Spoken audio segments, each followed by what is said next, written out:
तर आज आहे 30 डेज चॅलेंजचा 11वा दिवस. तर पुन्हा एकदा 50 रुपयाच्या आरशामध्ये मी माझा लाख मोलाचा चेहरा दाखवला. आज आहे संडे आणि संडेला होतो मी घरी, शोला वगैरे गेलो नव्हतो. तर चिकन बनवूया असा प्लॅन केला.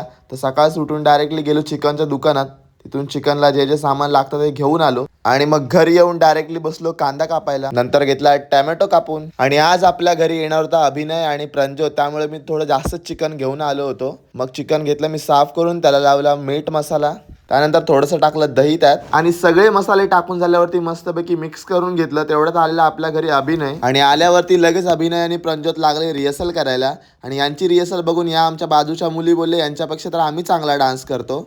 मग आम्ही बसलो जेवायला आणि याचं काय भलतंच चाललेलं, जेवायचं सोडून गर्लफ्रेंडची चॅटिंग करत होता. पण म्हटलं पहिला गर्लफ्रेंडची चॅटिंग करते सोड आणि जेवून घे. त्यानंतर मला पण असं वाटलं की मी पण रिहर्सल करावी, तर मी पण त्यांच्यासोबत रिहर्सल करायला स्टार्ट केली. मग आम्ही घेतला छोटासा ब्रेक, त्यामध्ये आम्ही घेतली चहा पिऊन आणि रिहर्सल करून पूर्ण झालो घामाघूम. तर मला वाटलं पहिला आता आंघोळ करूया आणि आंघोळ केल्यावरती मस्तपैकी फ्रेश असं वाटत होतं. चला तर मग आज पुरते एवढंच. मी भेटेन तुम्हाला नेक्स्ट ब्लॉगमध्ये. Tata bye bye.